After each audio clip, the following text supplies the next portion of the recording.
Balita ko homemade daw to.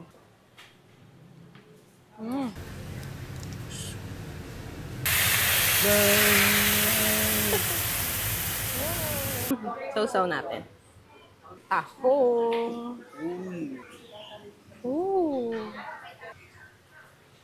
Magandang good evening po for tonight's video. Kakaibang sizzling ice cream tapos may pangmalakasang mixed seafoods, ribs and steak pa. At sa murang halaga nga lang quality at pang restaurant pa ang matitikman mo. At ito pa nga, matatagpuan mo lang ito dito sa tinaguriang street foods capital of the Philippines. Yan ang Ugbo, Tondo. Ito nga yan sa Puba na located sa 2217 Velasquez Street, Tondo, Manila. Sa may food court sa Ugbo. At yun nga, habang nasa Tondo kami, nakita namin yung mismong may-ari na lalako yung kanilang paninda. Kaya naman agad-agad namin itong pinuntahan. Di na nga namin pinatagal. Nag-order na kami ng kanilang surf and turf platter na sa halagang 599 meron ka ng Southern Louisiana Seafoods. Hindi ito yung usual na Cajun seafood na ating natitikman dahil may pagka-Southern American taste ito. Kaya naman medyo strong ang spices and herbs nito. Meron yang shrimp, mussels, crabs, and squid na sakto ang laki.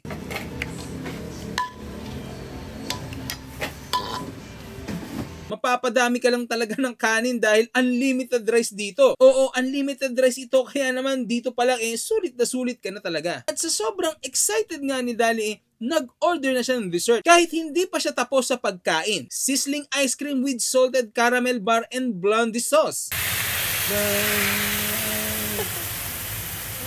Oh, di ba? Pangalan pa lang parang kakain ka na ng imported.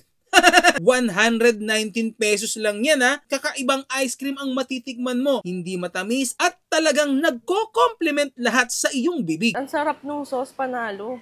Init tapos lamig ng ice cream, yung sauce na milky and creamy at added crunch pa ng nuts. At ito pa yung kasama sa package ng plain grilled barbecue platter na may Hungarian sausage na homemade at sarili nilang gawa. Kaya naman malaman, mahaba at siksig-liglig ito.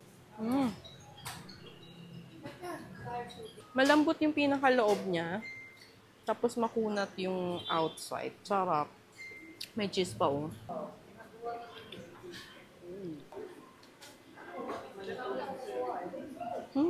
May ribs na malambot, nanunuot ang timpla na may pagka-American taste talaga. Grabe.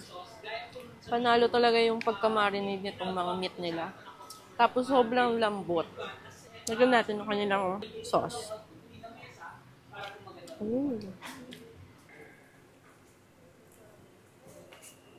Ang sarap talagang ikain. Tapos unlimited rice to. Mapapadami ka talaga ng kain. Meron din liempo na grabe! Wala tayong masabi! Sobrang lambot at melts in your mouth. Mapapabaw ka na lang talaga It melts?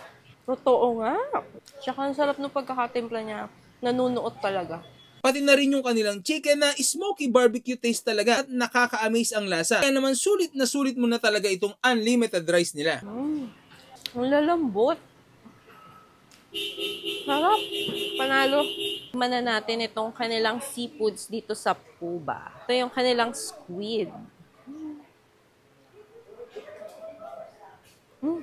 Ay, grabe. Ayan, sausaw natin. Ooh.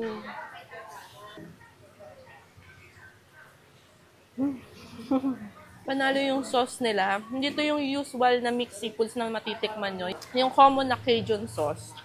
Kasi ito, more on spices siya. Dito tayo sa tahong. Yan. Tahong.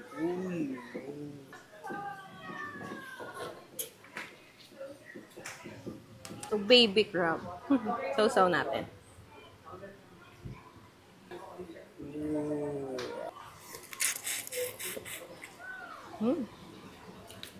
Grabe. May kasama pa yung drinks kaya naman sa mga mahilig dyan sa Ugbo must try na talaga dito. Actually, na-feature na rin sila sa TV. At kung gusto mo naman makatikim ng mukhang mamahalin pero affordable naman pala subukan nyo na rin ito. Open nga pala sila ng 4 PM to 12 midnight everyday. So paano? Hanggang dito na lang. Paalam!